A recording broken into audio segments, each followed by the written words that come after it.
Russo's Books, in partnership with the One Book Project, Kern County Library, and Bakersfield College, proudly presents the Women Who Inspire Author Interview Series. This episode features none other than legendary Shelly Bond, editor of Femme Magnifique, recorded September 21st, 2020. All right, so I would like to welcome everybody to the One Book Project and Russo's Books special interview series, the Women Who Inspire Author Interview Series. Today, though, I have an author. We have somebody extra cool. She helped edit this magnificent book right here, Femme Magnifique, 50 Magnificent Women Who Changed the World, and she is Shelly Bond. Thank you very much for coming, Miss Shelly. Hey, that was the nicest introduction I have received all day. Thank you so much, Jen. You're the best. Oh, thank you. Yeah, it's a really cool book, and you pulled off something that's really amazing, because you've got the 50 women, and then you've got a different artist and a different writer for each one. That's a lot of coordinating.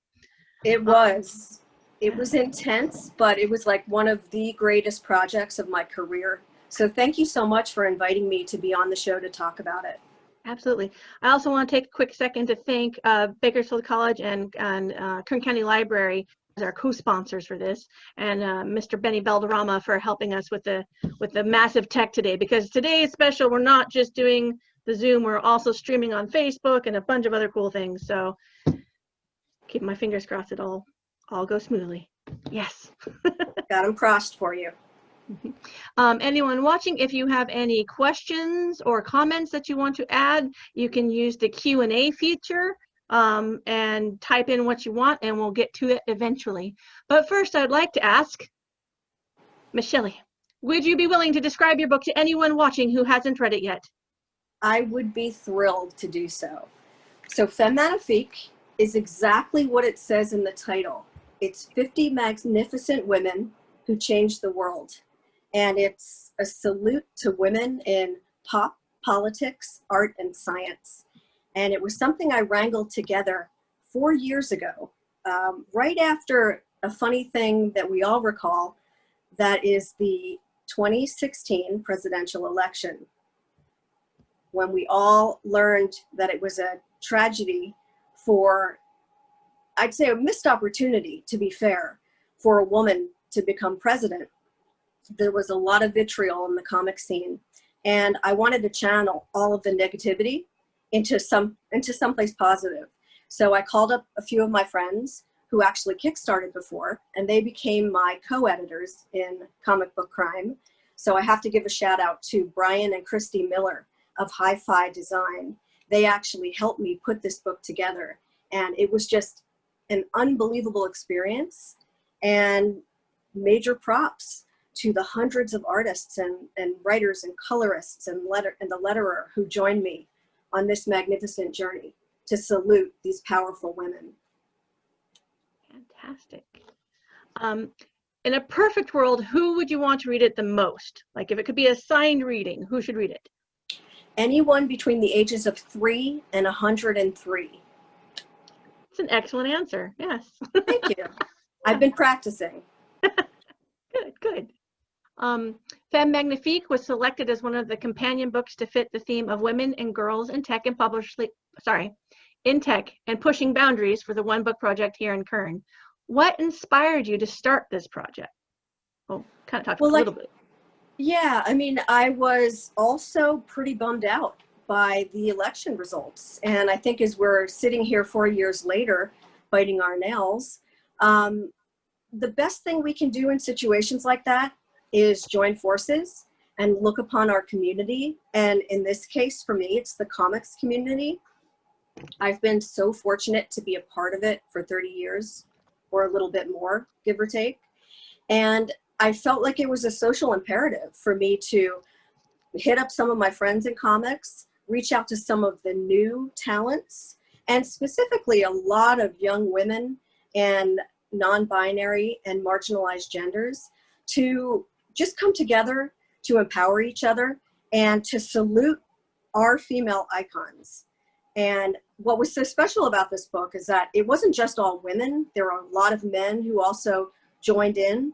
And those men are just as hardcore feminists, I think, as the women who became a part of the project. And yeah, it was just such a wonderful undertaking and exhausting. I kid you not. A book like this could take 3 years for an average publisher to produce, or art by committee, which is something I don't recommend. But with the right people in charge and the right people hustling and a platform like Kickstarter, which is where it began, it becomes a global event, and it was a blast. Excellent. Yeah, I can't imagine it. Like, there's the phrase herding cats, but this must have been more like herding monkeys riding cats, jumping over goats or something. It was that. Yes, it was that, and then some. But totally worth it. And I would do it again. And in fact, I have done it again, but I'll tell you more about my other project later in our discussion. Fantastic. How did you select the 50 women subjects of Femme Magnifique? Well, I actually didn't select the subjects. I actually selected the creatives, and I let them choose. Because, you know, I always find that working with creative people, you always get the best stories when they're personal. So I came to the project with an idea, and I knew I wanted to actually have 4 categories. So I was pretty sure I wanted to focus on women in pop culture, and specifically music, because that's super important to me, but also in the arts and sciences and politics. And so I would reach out to people like El Simone and Mike Carey and many people I've worked with over the years, and also new people that I happen to notice on social media, or people that I met at conventions in recent times who I thought were talented. And I would ask them, if you could do a mini biopic, you know, a story that's 3 pages, that's part personal, you know, a salute to someone who's inspired you, and also part brief history, so that there'd be a little bit of education involved. And in only one case was there overlap, which I found fascinating when you're talking about 50 powerful women, not, you know, in history and in present day. So that was pretty fascinating to me. So there was only one person who I had to say, I need your second choice, because that person was already taken. That is massively impressive. Yeah, because I think the average person would be hard pressed to pick 50 women just on their own, let alone that many different people coming up with them on their own. So that's very impressive that nobody, except for one instance, hit on the same person. Yeah, that was pretty great. Yeah, it's a good group of people you've got there. Well, thank you. I like to think I have great taste in comics. So if you like what you see, if you see my name on a comic book, I always say, as an editor, if you see my name in the credits, hopefully you liked what you read, you liked the coloring, you liked the storytelling, you were immediately assaulted by the cover when you walked into a library or a bookshop. If you don't like the comic, then you also have to see my name in the credits, because the editor is where the buck stops. The editor's master control. The editor is the person who is in charge of holding you accountable for hitting your deadlines and for doing your best work. So it's likely my fault, which is okay. Very nice. A question popped up in the comments. Was it an encouraged theme for writers and artists to reflect the effect of their subject on them? How important is that thematic element to the book? That's a great question. And by the way, I have to warn everybody watching, I'm pretty certain that my father has joined the conversation. So I'm just warning everybody in advance. I'm sure he'll be picking on me at some point through this interview. But that question was probably not from him, and I love the question. You know, I don't like to over-direct writers or artists at the beginning of a project. I really like people to write from the heart, and I like them to write stories that keep them up at night, or I like them to write about things that bug them, or things that really inspire them. So I didn't do a lot of hand-holding or over art directing here, because I really wanted every story to have a unique tone and voice and look to it. And the real magic happens sometimes when you take a step back. And certainly if there was something that I found to be a little bit too R-rated, you know, I wanted the book to be accessible for teenagers and even for some younger students. A lot of young readers read up by sometimes 5 or 6 years. And I did want the book to be first and foremost inspiring and aspirational. So I was really careful not to have too many mature themes in the book. So yes, occasionally I would bring in the red pen and have a heavy hand. But for the most part, I really wanted people to dig deep into their heart and their soul and write about the one person, the one woman who made a difference in their lives. That's really awesome that, again, with that many people and that many stories to tell, that you didn't have to bring in the red pen, as you say, all that much.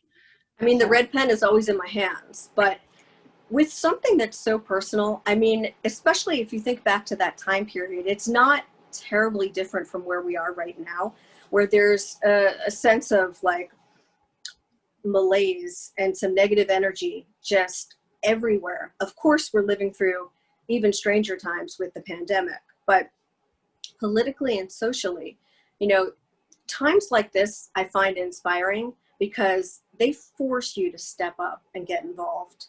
And I know we're going to be talking about Ruth Bader Ginsburg later, but I would like to think that her legacy will be that we can all step up and continue the fight. And that, to me, makes me want to get up in the morning and make more comics like this, to be honest. Awesome. Of the 50 magnificent women covered in your book, do you have a favorite? That's a loaded question. Now, I often send emails to my freelancers, and I've been working in comics since 1988. So if I had a Rolodex, which is probably a foreign word to a lot of the viewers today, but I've worked with thousands of people, and I find the safest answer to be, they're all my favorites, and often I'll write dear favorite freelancer in their specific messages.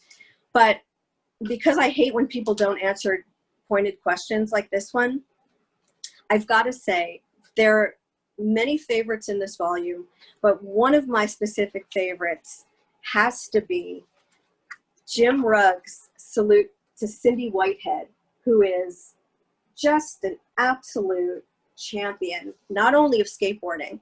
She was inducted into the Skateboarding Hall of Fame in 2016. And if you think that's cool, what's even cooler, which you'll find out when you read this, is that Joan Jett actually introduced her at that ceremony. And I just think she is the coolest person. She's a self-described social disruptor. And I didn't really know much about her. I was always fascinated by the skateboarding scene. And I think the fact that Cindy also works in and grew up in a male-dominated industry, I think we connected instantly. So she was not only, I think, if you're really holding a red pen to my neck, that's my favorite story. I loved it so much that I got to know Cindy throughout the process, that I had her write the introduction to the book, which was tremendous. She's a gifted writer as well, and we've since gone on to work on other writing projects. But Jim Rugg is also one of my favorite cartoonists, and he's just incredible. And in fact, in this soft cover book that we've been holding up, there's a process section in the back where you get to see Jim's script and his thumbnails. So I guess even if I didn't admit publicly that that was my favorite, I'm sure that your viewers would deduce that was my favorite, because I couldn't help but show it off in any way that I could. I really loved that. That was one of my favorite parts, was getting to see the whole process with and how it got fine-tuned and everything. It was really awesome. So yeah, I'm sorry to make you pick a favorite. I know it's hard to pick a favorite. They're all your babies. Like I said, listen, I also have favorite albums and favorite records, and I do. I know people that refuse to answer that question, and I didn't want to be that person on your show. Well, thank you for being so honest. I appreciate it. You're welcome. You're welcome. If you were making it again today, if you wanted to, go through that tremendous effort again, is there anybody that you would add or leave out? I love that question. And the truth of the matter is that while I had my own list of people that I wanted to see represented, I really wasn't disappointed with our master list. But the one person that bummed me out was that we didn't have Ruth Bader Ginsburg. And for proof that this is true, I had these book plates made when we actually launched the soft cover in 2018 at the New York Comic Con. I asked one of my best girlfriends in comics, Jill Thompson. She's a tremendous artist. I'm sure you know her work from The Sandman and Scary Godmother. She did an amazing book plate for us of Ruth Bader Ginsburg, and she signed the book plate. So I'm going to hold it up again because I felt at that time, if I was doing a second anthology, and I would love to do another one, she would have to be in it, because not only is she fierce and amazing and a trailblazer for women, of course, but for people in general, she is just one like tough, petite Jewish woman. And I like to think that we need people like us need to stick together. So she was someone who I was disappointed didn't make it in the book, but then I actually found a way to get her into the book. And if we get to our trivia question later, someone is going to actually win this hardcover. This was the Kickstarter edition, and I'm going to be including this limited edition book plate signed by Jill Thompson for the winner of the trivia question. So there's your answer. Perfect. And whoever you are that wins it, know that I am super jealous of you. And you should be. Yeah. My favorite RBG quote is when she was asked, when would there be enough women on the Supreme Court? And she had answered, when there are 9. Nice. And it, on the surface, it sounds like, oh, so badass. But at the same time, there's been 9 men for the majority of the Supreme Court, and nobody blinked an eye at that. So why shouldn't there be 9 women at some point?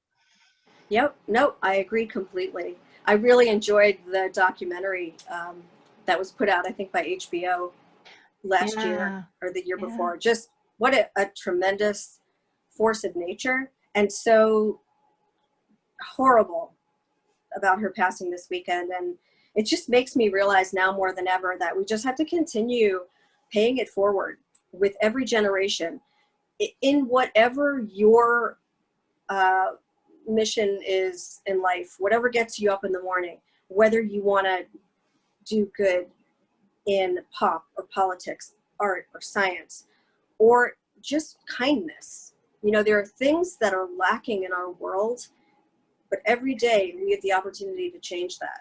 And I think that's what Ruth Bader Ginsburg did best. She didn't let anyone bully her or intimidate her. And she was quite a small woman. If she was 5'2", I'd be very surprised. And she didn't let that stop her. So I definitely think that we have to continue to honor her legacy by stepping it up and speaking up and being fearless. Absolutely. Yeah. And it doesn't take, it seems insurmountable when you're feeling intimidated to get over that and speak up or act. But it's actually, once you start, it gets easy fast. And you know, when you realize no, I have a right to say these things. I have a right to try to improve the world around me and do what I can to help others and to be kind and to share that with everybody. Yeah, absolutely. And I think music has a way of sometimes just giving us that extra energy to pay it forward and step up. And also community, the comics community, I think right now, we've had our ups and downs like so many other industries through the pandemic. But for me, at least, I'm a very straight up person. And whenever I start a project, especially one like Femme Magnifique, where it's an anthology, where there can be a lot of contributors, if you're willing to join in and you show up and do the work, it's great to have you on board. I'm not quite into the people who are all talk and no action, because there's a huge difference between theory and execution. And in comics, as an editor, I am all about getting the job done at any cost, because comics are best when they're in motion, when they're organic, because they're sort of like a living and breathing organism, and they need to be fed and watered and clothed, and they need to be encouraged. And so I always say to people who want to get into comics, now is the best time. there's nothing stopping you. I mean, there are so many platforms for self-publishing. There's so many conventions, certainly not now during the pandemic, but if you look over the past few years, there seems to be a mini convention every weekend somewhere. And the people that are just starting out have so many resources available to them at just a quick search on the internet. So no excuses. If you want to write or you want to draw or you want to letter comics. In fact, I think I might be the first editor stroke letterer in comics, but I now can do it all. And now I'm really a force to be reckoned with for any of my future freelancers. Beware. There's more to this than just the red pen now.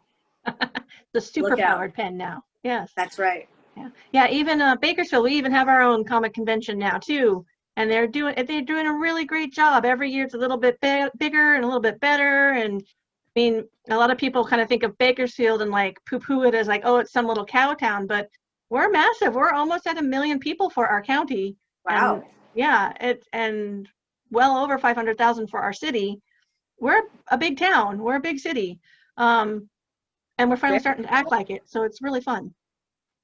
Hey, hit me up the next time you guys plan the convention, you know, in more social times. I would be very happy to come and review portfolios and maybe connect with people and do a seminar on how to get into comics. We would be really happy to be a part of that. Heck yeah, I am totally going to do that. Thank you. Cool. That'd be awesome. Wow. I guess I can't take that back now that I'm on tape. So I'm definitely up for it. You know, when things calm down in the pandemic world.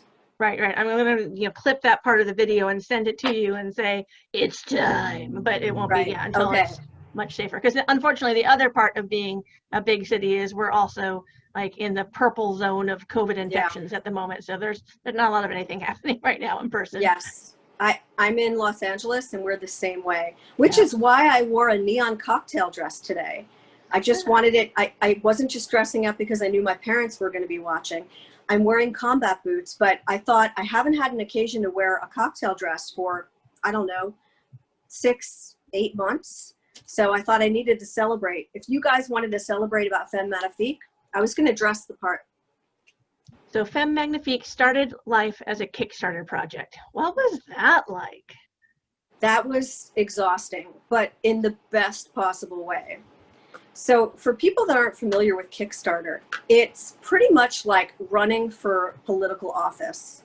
You are absolutely on 24/7 for the entirety of your campaign. So whether it's a 15-day campaign or a 30-day campaign, you are constantly on the clock, because if you don't make your target goal, you can't do the book. So it's all or nothing. And Femme Magnifique was interesting because we had a target of $40,000, which is a lot of money. But when you think about it, it's a hardcover book. I mean, it's beautiful production values, and it's printed in Korea. I'll show you a few pages so you can see. I mean, the soft cover was printed by the same company, so it's the same standard and same quality paper, same printing process. But to get a book that looks that beautiful, you know, it's not cheap. You pay for what you get. And I really wanted to pay everybody involved, and to set a page rate that was almost fair. You know, it costs a lot of money in this day and age. So I knew that I couldn't just go in and go halfway, because what happens is if you have a very low target goal, if you meet that goal, you have to make the book. So sometimes people try to beat the system and put maybe $1,000 as their target. Well, they will find themselves in a pretty bad situation when suddenly they have to produce 1,300 books and 28 boxes for 1,500 backers, and they don't have the money. So it was exhausting, but we did fund our target in 3 days, but that didn't mean we could stop hustling, because the joy of it is the outreach. It's finding places that you wouldn't normally go to attract readers. And I think in the case of this book, I was hoping we had a lot of comic book fans because I've spent quite a few years in the industry, hopefully being a beacon of equality, diversity, inclusion in comics. You know, working at Vertigo in the 90s, I felt like we were ahead of the curve with hiring more women and marginalized genders and non-binary creators. So I'd like to think I had a good part of the comics crowd, but I also wanted to pound the pavement and look for YouTubers that maybe also had an interest in strong role models, and teachers and librarians. And so I made it my day's work to just do more research and continue the graphics and promoting the campaign. So it was exhausting but fun.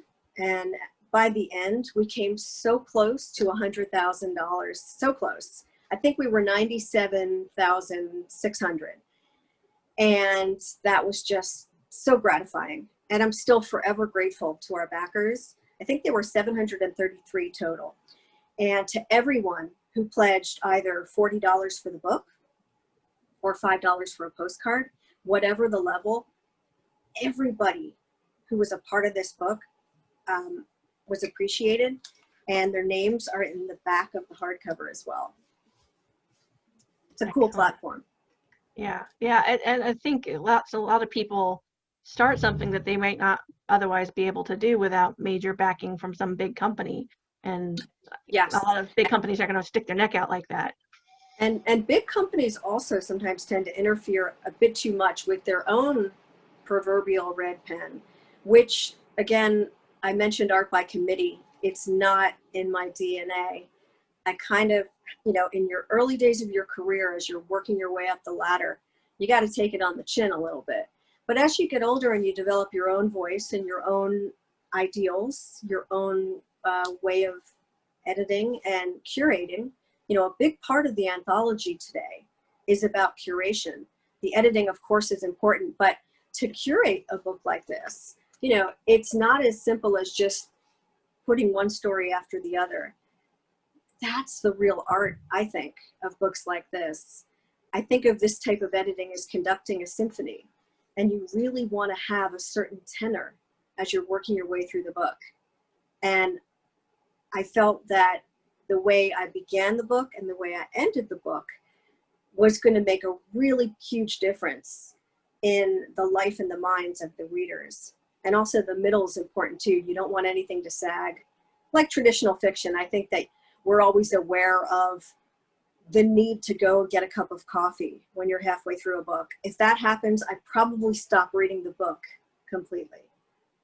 So editing and curating this book was a labor of love, and the stories themselves dictated the running order. Yeah, it was really excellent to read, because I mean, like, you know, it's a pretty hefty graphic novel, but they just go from one into the other so well. So you can see the product of all that hard work for sure, of that curation. Thank you. I will say, I read ahead, and there was a question you had asked me, and it's so important for me to share this because some people do wonder, like, how in the world do you put how do you determine what's the first story? And to me, I know how the book is going to flow when I get the final story.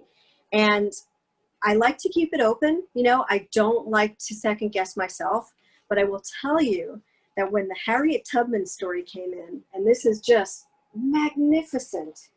It's written by Chuck Brown. It's illustrated by Sanford Green, who is, I think, one of the most talented artists working today. And I don't just mean in comics. He is a powerhouse. Now, he and Chuck also happen to be part of the team that I'm editing right now with David Walker. They are the team of Bitterroot that just picked up the Eisner Award for Best Continuing Series. But this story, Harriet Tubman story, which is colored by Jody Belair, took my breath away. I just could not speak after reading it. And then, of course, when you edit, you read it many times. You're reading the script first, you're checking for art direction, you're making sure there's clarity and brevity, you're looking for typos, spelling errors, continuity. And then when it's drawn, you're looking for a whole new set of things. When it's colored, you want to make sure the color temperature is interesting and doesn't get too repetitive. So you read the story many, many times. And every time I read the story, I was gobsmacked and I had to take a deep breath. That's how powerful it was, and that's how powerful it is. And that determined the final story, which then enabled me to look back at the other stories and assemble them accordingly. Fantastic. We have one question that's come up, and then I think we should do your trivia giveaway, because believe it or not, 35 minutes has already flown by. Oh my God, imagine that. I hope I didn't do all the talking. No, I don't think so, but I mean, it's kind of the point. We're here to listen to you, so I mean, that works. Well, thanks. Yeah. The question is, what would you say are the similarities and differences to American comics and Japanese manga? Wow, it's a good question. There are quite a few differences. I think traditional Japanese manga actually starts from the other side. So your reading, the reading order is different. And I think the telling of the story, I think that there's so many wonderful Japanese traditions. And I'm flipping through here because there's a wonderful story on Ramiko Takahashi in Femme Magnifique. Now, this was also a favorite by another favorite cartoonist named China Clugston Flores, who I've known for a very long time. She's a great friend, and she is also like a tremendous talent. So her Femme Magnifique was Takahashi, and I think that she really pointed out in this story so many differences between American and Japanese comics. And I do think a lot of them are the orientation, how we read from right to left and they read left to right. I think a lot of Japanese comics favor black and white and gray tone and newsprint. I'm a black and white comics purist. I got into comics because I fell in love with Love and Rockets as a comic book. I think their pacing and their sense of humor is notable and often very different, but both amazing art forms. I started reading manga back in the early 2000s. There was that incredible boom of manga titles that came out, and a lot of them for young women, for teenagers. And I got really into Nana and Mars. I was researching for a new imprint. At that time, it became the Minx imprint at DC Comics. And I'm pretty sure that was the very first young adult graphic novel imprint.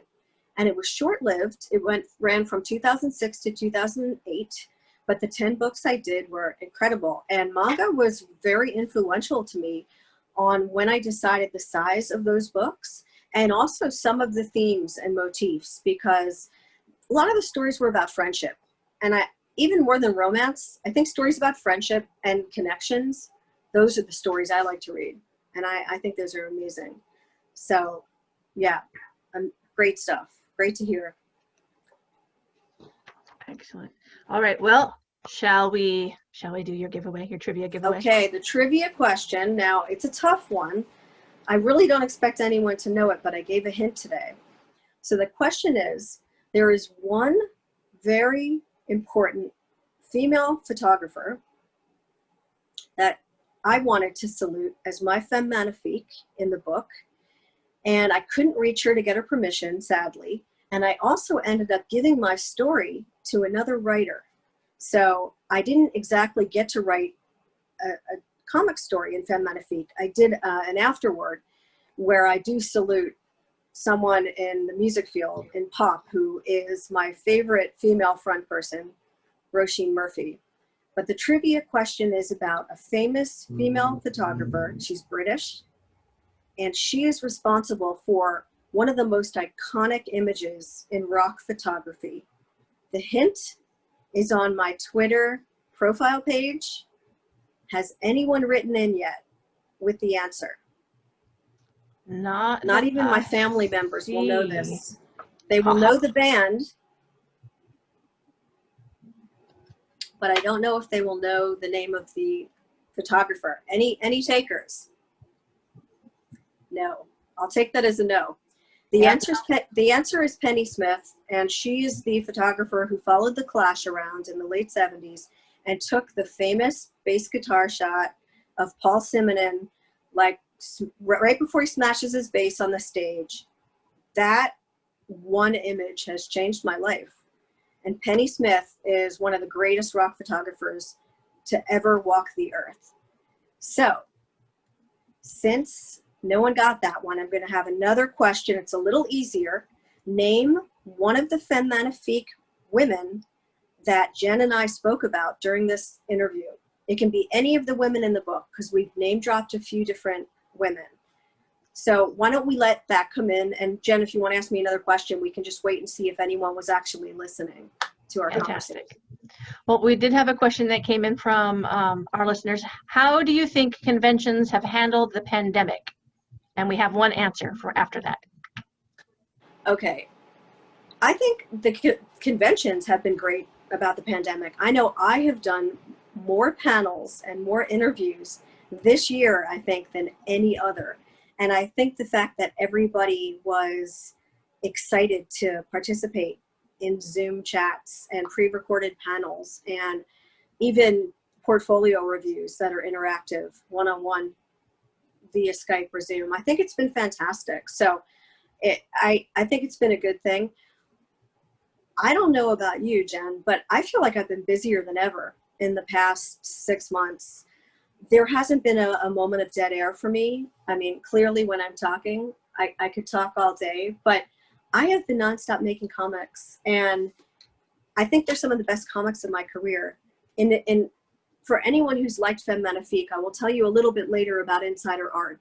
It's got a very similar mission statement, but it's even got more art, and it's got crafts and cats in it. So I'll definitely talk to you about that. But you said you think we have a winner.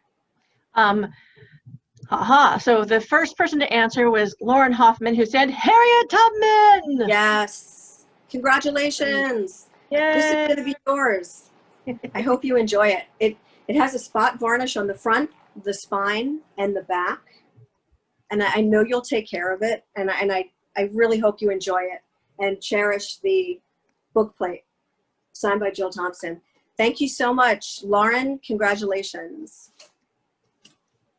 Yay. All right. Excellent. Well, let's go ahead and jump ahead and talk about what you're working on right now then, because that was a fantastic segue. Why, thank you. I'll try again. So Insider Art, it's going to sound like a recurring motif. The pandemic happened. A lot of my friends and colleagues on social media, negative, depressed, angry, scared.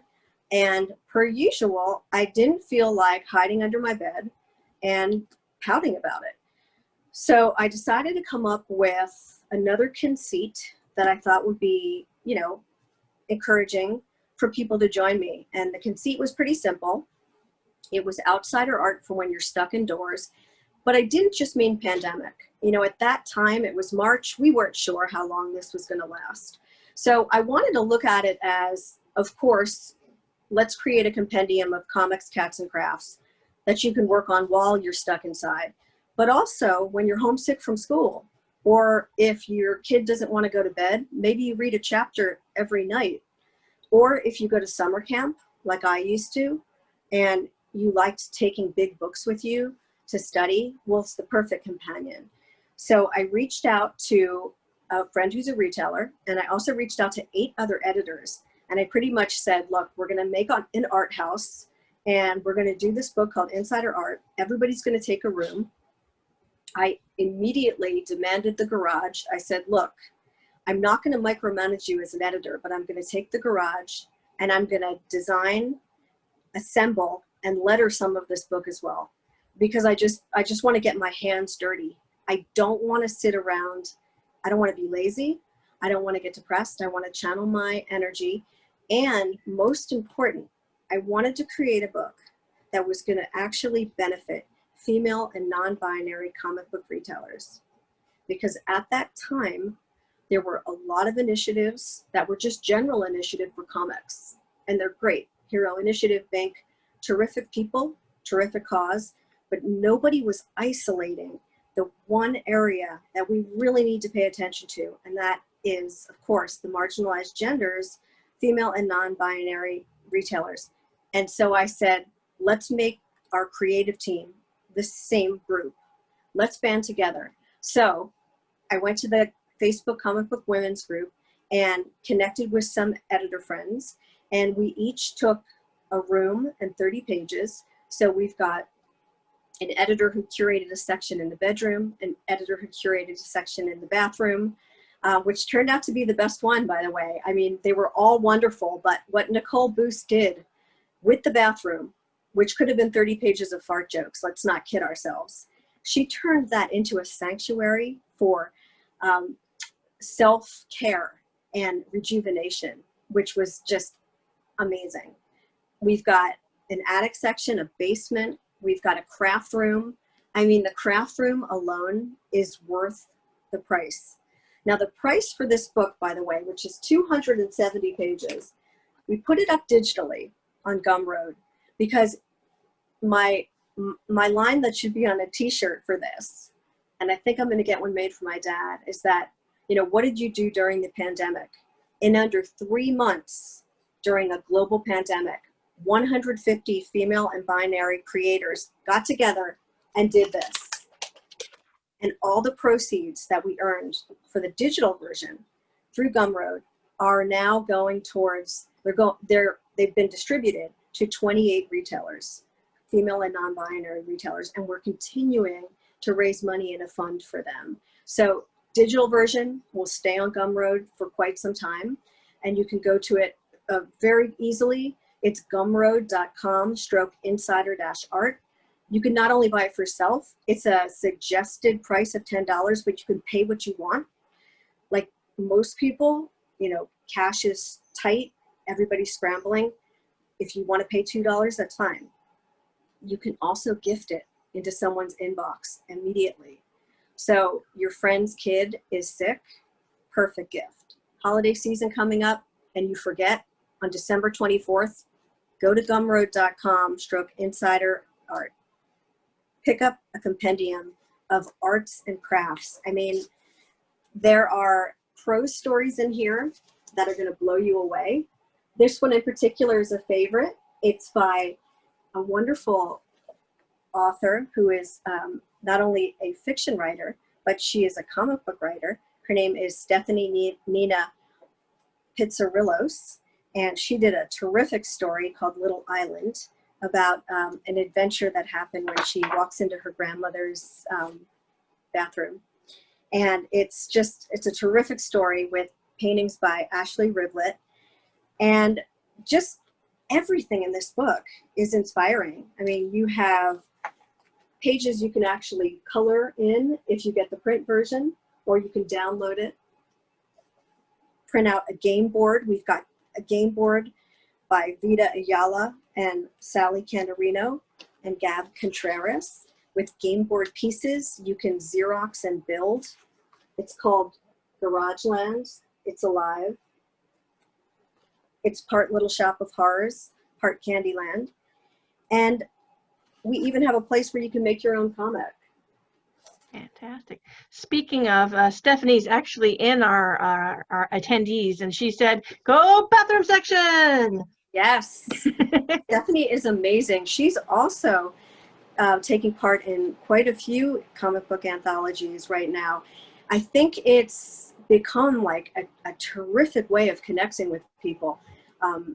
Not just through the pandemic, but the past few years I've seen an uptick in comic book anthologies, which I think is great. You know, it's a great way for people to break in, whether they're novice writers in general.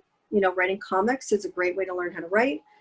It's a great way to cross into a different type of writing experience. And I'm sure that Stephanie can speak to that. Maybe you should have Stephanie on your program some other time, because she's a wonderful author of young adult novels, and she's just got a lot of experience in so many areas. She's an advocate for healthcare, and the Latina community. So I highly recommend you check out her books, Jen, because she is just incredible. Thank you. Yeah, we would love to have her sometime.